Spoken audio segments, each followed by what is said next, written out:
The second aspect of right effort is the effort to abandon the arisen unwholesome states. That is, to eliminate the defilements that have arisen.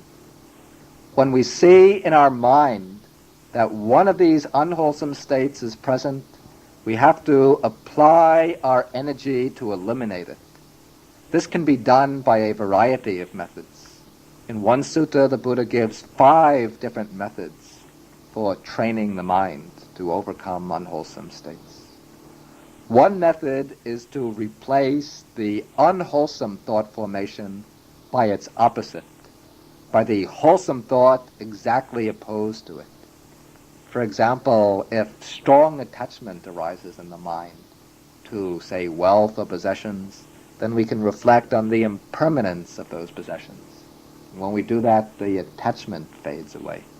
If strong sensual desire arises in the mind, especially for a monk or a nun or a meditating yogi, then if he reflects on the impure nature of the body, how the body is just a heap of skin, bones, organs, and blood, then the sense desire fades away. When anger and ill will towards a person arise in the mind, then by reflecting or meditating on loving kindness, the feeling of loving kindness will dispel the anger. Or if a state of depression or dejection arises in the mind, then reflecting on the noble qualities of the Buddha gives a kind of joy and encouragement which inspires us to make further effort. So in that way we use one thought, a wholesome thought, to knock out the unwholesome thought. In the same way that, for example, a carpenter might use a clean new peg to knock out an old rotten peg from a board of wood. A second method to use is to develop a keen sense of the danger in the unwholesome thoughts, to recognize how they keep us entangled in suffering and prevent us from accomplishing the real good for ourselves and for others. Still, another method is to turn the mind away from the objects that are stimulating the unwholesome thoughts, to divert the mind to some other object of concentration. For example, perhaps just to the breathing or to the movement of some part of the body. A fourth method is simply to observe the thoughts themselves, to turn the attention upon the thoughts, to see how they arise, then gradually to still them, to make them quiet down. This can be done also by tracing the causes of the thoughts in sequence, seeing that thought arises from this cause, that cause from this cause, and so on, back in sequence. This makes the disturbing thoughts quiet down. Then, when all of these other techniques fail, and only then, the last measure which can be used is to meet the unwholesome thought in face-to-face combat, to struggle with it and to expel it from the mind. But this should be used only as the last measure. Okay, now we come to the other side, the third and fourth aspects of right effort. On the other side of the mind, we find that there are many pure, wholesome, virtuous states of mind. And for these two, there are 2 tasks to be performed. First, we have to make the effort to develop the undeveloped wholesome states. We have many beautiful potentials stored up in the mind. We have to bring these up to the surface of the mind, to develop them, strengthen them, to make them shine forth. Then, when we've cultivated them, then we come to the fourth aspect of right effort. We have to avoid falling into complacency, but we have to make further sustained effort to maintain the wholesome states that have been developed. We have to stabilize them, then bring them to full growth and completion. Thus, the 2 aspects of right effort on the wholesome side are, first, to develop the undeveloped wholesome states, and then second, to maintain, increase, and complete the wholesome states that have been developed. By applying these four aspects of right effort step by step, we can cleanse the mind of its defilements until it becomes bright and pure and radiant.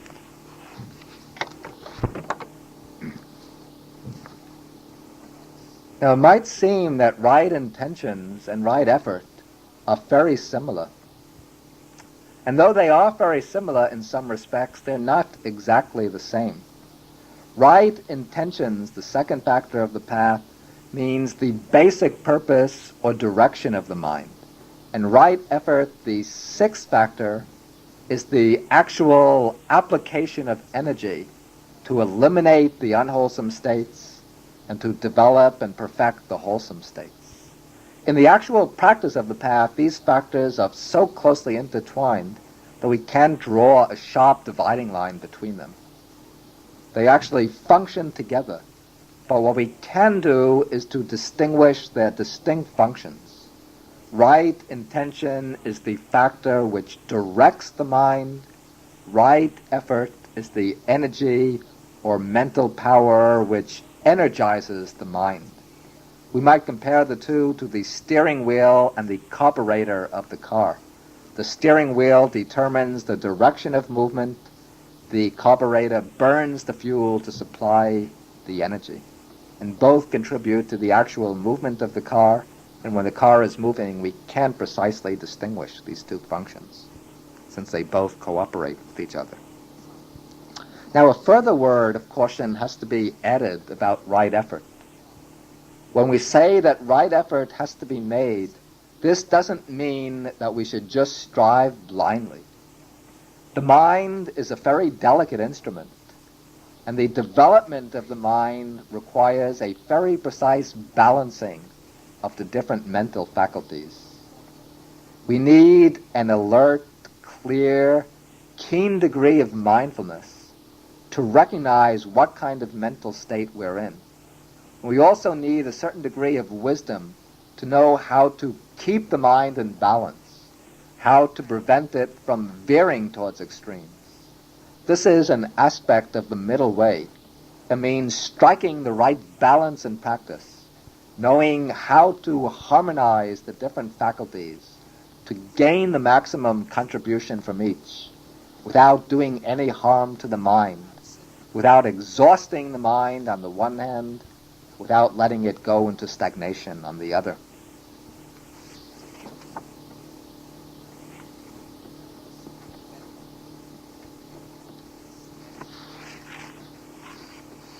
Especially in developing energy, we have to develop the energy in a middle way, in a balanced way. And to illustrate this point, there's a certain story that's come down in the text. The Buddha had a disciple whose name was Sona. Before he became a monk, Sona had previously been a musician. He had played the veena, the Indian lute. After he took ordination as a monk, he was very eager to reach enlightenment. And so he went off into solitude and he began to practice with great enthusiasm, very strong burst of energy. He applied himself day and night, practicing meditation constantly, until after some time his mind just became restless and tense, and all of his vigor was exhausted. Then he became discouraged. He thought, no matter how hard I try, I can't get any place. Therefore, I better leave the Sangha and return to the worldly life. So he went to the Buddha. He told the Buddha that he'd done his best. He'd made a wholehearted effort to reach enlightenment, but he couldn't gain even the basic stages of mental concentration.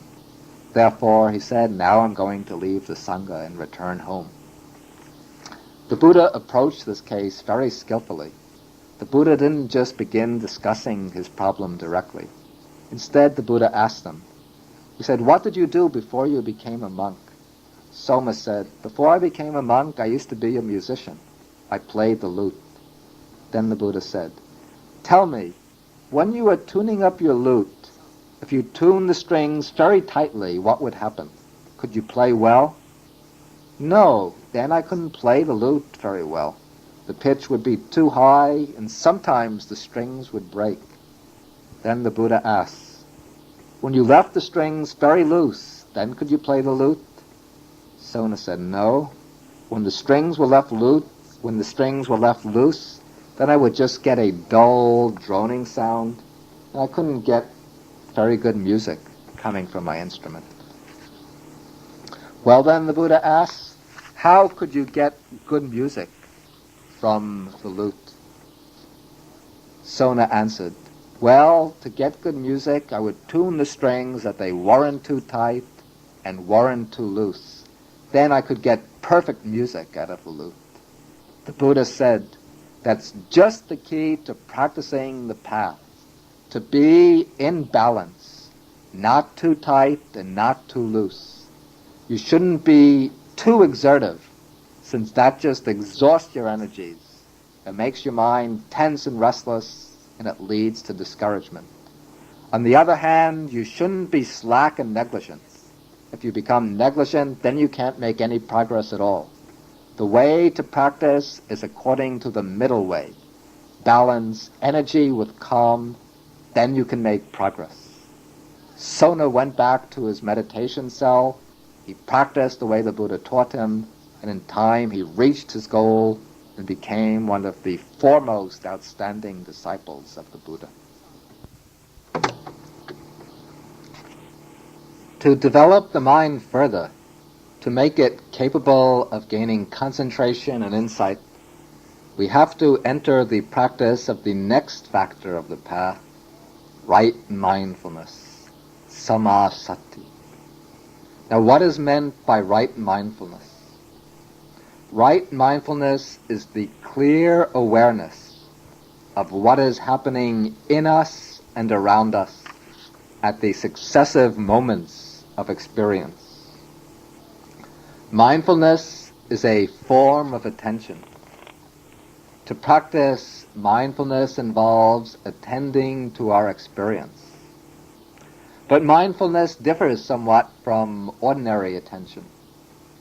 Ordinarily, attention, the faculty of attention, is used as an instrument for serving our purposes, our biological and psychological needs. Attention serves as an instrument of the rest of the mind, so that we notice what the mind demands and desires. We notice the things that serve the mind's desires. We neglect the other things. We don't attend to them. But mindfulness is a kind of attention which operates independently of all ulterior aims and purposes. Mindfulness is an attention which observes our experience carefully and precisely, always attending to what is occurring in the present, without limiting the field of observation, without making any discriminations, without subordinating the acts of attention to external purposes. Mindfulness is attention concerned only with attending, with observing what is happening in the present simply for the sake of knowing and understanding what's happening, not for the sake of serving some utilitarian end. Mindfulness is attention that functions in an atmosphere of detachment.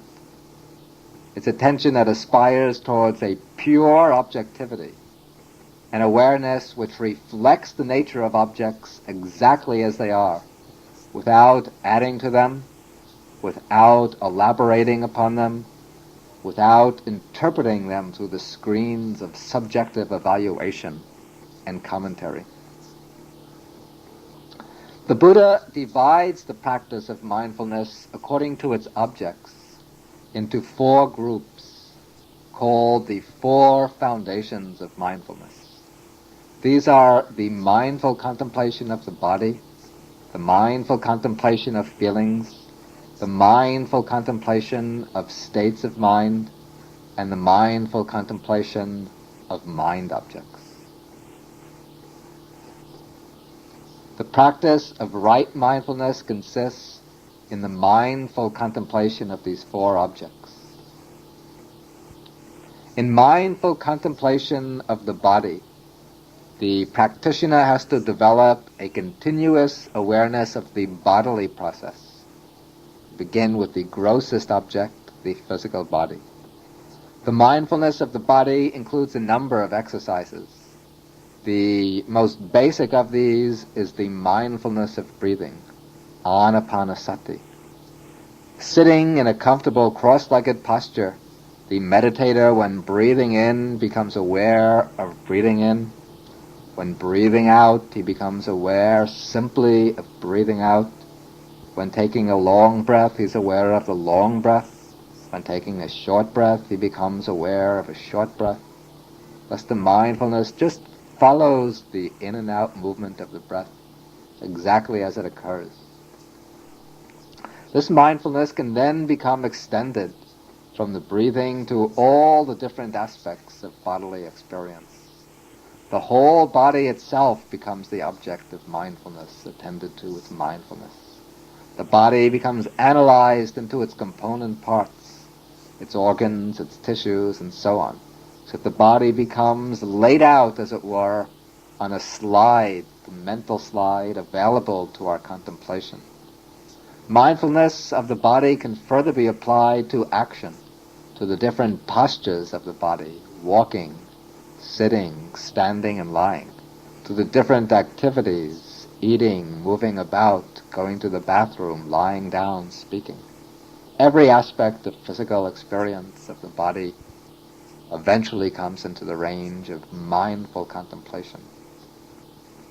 The second foundation of mindfulness is mindfulness of feeling.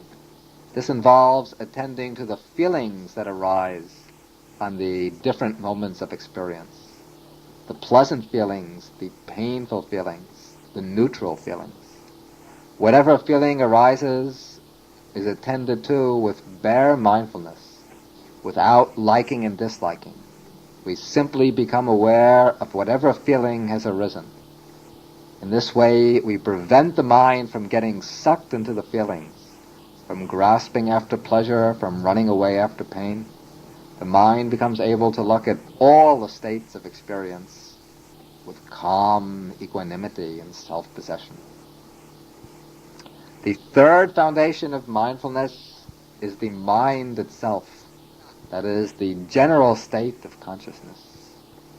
To practice the contemplation of the mind, we have to see into the actual present state of mind clearly and precisely. You have to understand what kind of mental state is occurring.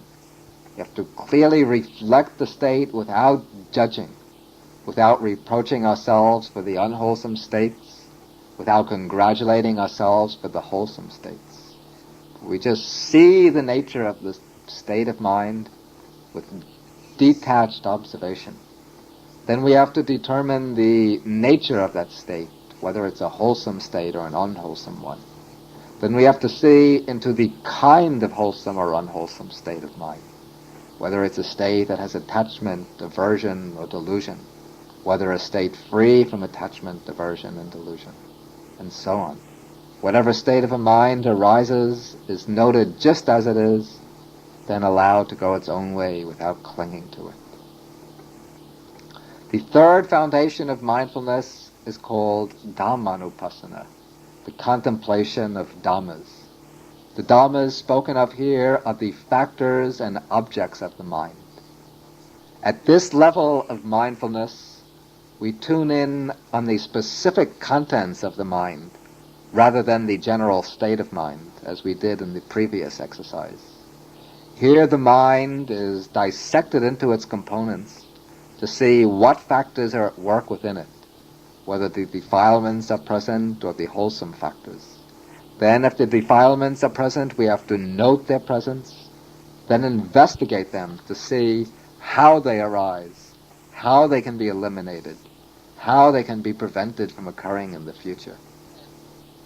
Then when the beneficial factors, the states leading to liberation arise, we become aware that they are present. Then we investigate how they arise and how they can be developed, how they can be perfected. Mindfulness of Dhammas also has another aspect, that is the contemplation of the basic factors of experience. not from the standpoint of ethical evaluation, but as a pure contemplative exercise aimed at insight, as seeing into the true characteristics of the body-mind process. But this we will deal with at greater length in the following talk. Now, right effort and right mindfulness work together in close cooperation. Right mindfulness makes us aware what kind of state has arisen, whether a wholesome state or an unwholesome one. Then, through right effort, we apply our energy to eliminate the unwholesome states, the states that lead us into greater distraction and entanglement. And again, through right effort, we strive to arouse and strengthen the wholesome states that lead to calm and to clarity. Right effort and right mindfulness are both directed to the eighth factor of the path, right concentration, samma samadhi. Right concentration is defined as wholesome one-pointedness of mind. It is the wholesome unification of the mind collected and focused upon its object without disturbance or wavering. To develop right concentration, we generally begin with a single object, a very simple object, and attempt to fix the mind on that object so it remains there without wavering. We use right effort to keep the mind focused on the object, and right mindfulness to be aware of the hindrances to concentration and the aids to concentration. Then we use our effort to eliminate the hindrances and to strengthen the aids, the beneficial factors. With repeated practice, the mind becomes gradually stilled, unified, and concentrated, brought to a single point. And when the mind gets concentrated, the hindrances are suppressed, and the mind becomes very tranquil. With further practice, we can develop certain deep states of absorption called the jhanas. These are 4 in number, ranked according to descending levels of calm and concentration. We'll deal with these in greater detail in the next talk. But this kind of concentration that's developed through this one-pointed practice, this is not yet the end of the practice of the path. When right concentration is made the 8th factor, this can lead to the misunderstanding that concentration is the final step of the path, the goal in the rest of the path. But that is a mistake. Rather, the state of concentration which is reached, where the mind is stilled and collected, serves as the means for developing insight. With the calm, collected mind, we have to go back to reach the first factor of the path, to reach right view. We set out to develop right view again. But this time we're not concerned with right view as a conceptual understanding of the Dhamma. Now we're working to get a right vision of the Dhamma, to get a vision of the truth. We set out to transform right view from idea into perception, into the direct seeing of the truth. And the way to go about this is as follows. Having gained a measure of concentration, we take the concentrated mind and apply it again to the practice of right mindfulness, the 7th factor. As a result of having developed concentration, the mind has become a powerful tool, a real strong instrument of awareness, very clear and calm. So we apply this clear, calm, collected mind to the 4 foundations of mindfulness, contemplating the body, the feelings, the states of mind, and the mind objects. Then as the mind examines the flow of events in the body-mind process, as it tunes in on the flow from moment to moment, gradually there occurs step by step the arising of insight, which penetrates into the real mark of things. And as insight builds up, as it matures and deepens, it turns into panya, wisdom, the liberating wisdom which sees into the Four Noble Truths. At this peak of development, the seeing of the Four Noble Truths becomes direct and immediate, and it brings the destruction of the defilements, the purification of the mind, and the liberation of the mind from the fetters. But these higher aspects of concentration and insight, as I said, we will deal with in greater detail in the next talk. So we leave off here. Now, having explained the 8 factors of the path, we should understand that these 8 factors can be distributed into 3 basic groups. These 3 groups are moral discipline, concentration, and wisdom. In Pali, sila, samadhi, and panya. The group of moral discipline includes right speech, right action, and right livelihood. All of these commonly share in the nature of being parts of moral discipline. The group of concentration, the samadhi khandha, includes 3 factors: right effort, right mindfulness, and right concentration. The last of these, right concentration, is the primary member of the group. The other 2 work together to bring about the state of deep concentration. Therefore, this last factor gives its name to the entire set. Then the last training group is wisdom, the panya khandha.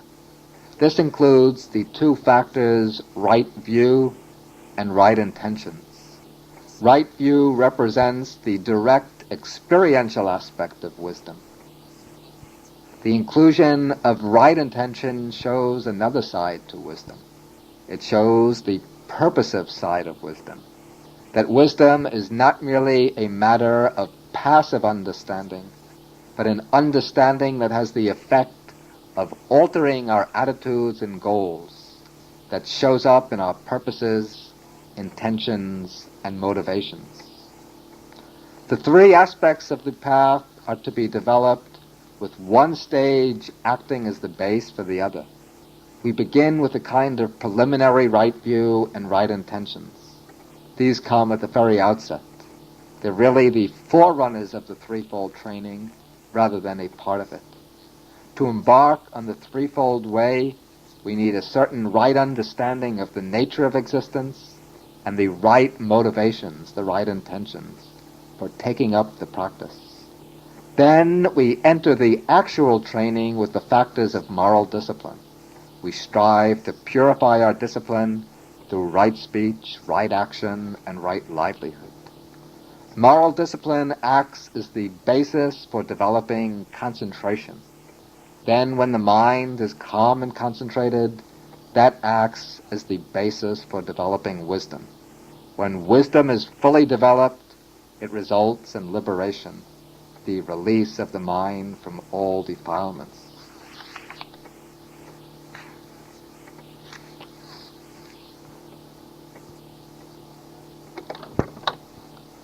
Now, there are 2 kinds of Noble Eightfold Path.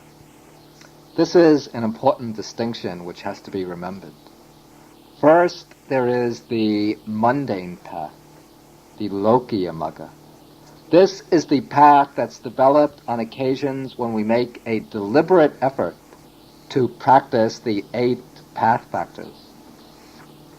When we try to purify our discipline, to develop concentration, and to arouse insight, either in limited day-to-day practice or else in intensive periods of practice, as on retreats, we make an all-out effort to develop mindfulness, concentration, and insight. And this is called the mundane path, Lokiya Magga. But the name has to be understood correctly. This mundane path is not a worldly path in the ordinary sense, a path leading to wealth, fame, or to worldly success. The mundane path leads to enlightenment. And in fact, we have to practice the mundane path in order to reach the supramundane path. Without practicing the mundane Eightfold Noble Path, we cannot reach the supramundane path. The mundane path is called mundane because even at its highest level, in insight contemplation, it still involves the contemplation of conditioned objects, things included in the five aggregates. In this respect, it differs from the supramundane path, which is the direct seeing of Nibbana, the unconditioned element. And also, it should not be understood that one is practicing the Noble Eightfold Path simply when one is trying to live by moral principles. People too often think that the Noble Eightfold Path is simply a path of ethical conduct, and that as long as they're living within the basic framework of morality, that then they're practicing or living in accordance with the Noble Eightfold Path. That is not the case. The Noble Eightfold Path is the way leading to the cessation of dukkha. It's a path that includes 8 factors, and it's really directly being developed and practiced only when all 8 factors are working in cooperation to steer us towards the cessation of dukkha, towards the attainment of Nibbana. The occasions when we're really practicing and developing the Noble Eightfold Path will be times when our mental vision, our outlook and understanding are guided by right views, by an understanding of the basic unsatisfactoriness of our existence, and the understanding that the real liberation is the attainment of Nibbana. There will be occasions when our motivation is correct, when we're moved to reach deliverance from dukkha, to renounce the attachments to all the different conditioned things of the world. There will be times when our conduct is grounded upon moral discipline, upon the 3 training factors of moral discipline, and when we're making a right effort to purify the mind by cultivating the 4 foundations of mindfulness with a deeply concentrated mind. On those occasions, we can say that we're developing the mundane Noble Eightfold Path. But the Noble Eightfold Path is something much deeper, much more powerful than a simple ethical way of life. Now, when we practice the mundane path, as we reach the higher levels and enter the stage of mature insight, our understanding gets deeper and deeper, sharper and sharper. And when insight reaches its climax, when it reaches the highest peak, then at some unexpected moment, a sudden and radical change can take place. When wisdom stands at its highest point, if all the faculties of the mind are fully mature and the wish for enlightenment is strong and steady, then the mind turns away from all conditioned phenomena. At the same time that it turns away from all conditioned phenomena, the mind becomes focused on the unconditioned element. That is, the mind breaks through to the perception of Nibbana, the realization of Nibbana. It sees directly into the truth of the deathless element, the unconditioned. And when this happens, then all the 8 factors of the path rise up simultaneously with great power of penetration, focusing upon Nibbana. Therefore, at this time, the 8 factors constitute the supramundane Noble Eightfold Path, or the transcendental path. At this time, right view arises, not as right understanding, right conceptual understanding, not even as the right view of insight, but as the actual seeing of the unconditioned. Right intentions arise as the full renunciation of craving, as the cutting off of the dispositions to sense desire, to ill will, and to harmfulness. Right speech, right action, right livelihood arise as mental factors cutting off the dispositions to wrong speech, wrong action, and wrong livelihood. Right effort arises as mental energy, which is empowering this very powerful state of consciousness that's focused on Nibbana. Right mindfulness arises as the faculty of attention or awareness fixed upon Nibbana as its object. And right concentration is the unification of the mind focused upon Nibbana. So these 8 factors have all arisen simultaneously, all performing their functions.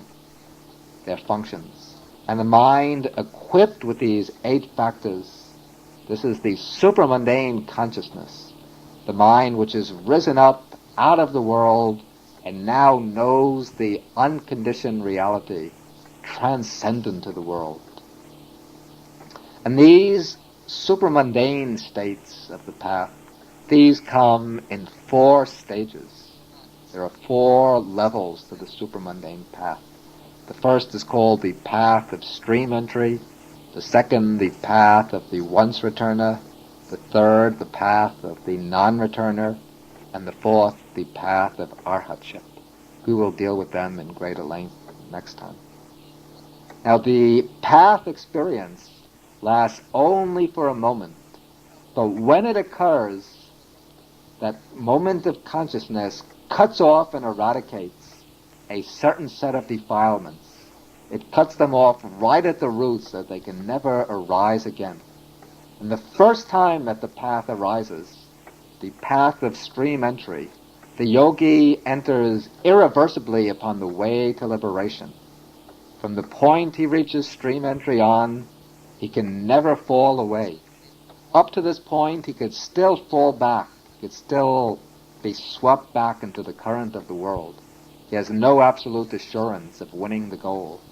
But when he reaches the supramundane path of stream entry, in this one moment of realization, a complete change takes place in the very bottom of his consciousness. In this moment, he becomes a stream enterer, one who has fallen into the stream to liberation and can never return back again into the way of the world. Following the peak experience of stream entry, the yogi might still have more work to do. He still has 3 more attainments of the supramundane path lying ahead. Each of these other path moments will again eradicate certain sets of defilements and liberate the yogi from a corresponding degree of bondage to samsara. When the 4th path is attained and finished, then he becomes an arhat, one who has cut off all defilements and reached full liberation. Now the yogi who has become a stream enterer, he might have as many as 7 more lifetimes in which to move in samsara before he reaches arhatship. But he can never fall away, he can never be reborn in any of the lower worlds, and he is certain that he will reach liberation in no more than 7 lifetimes.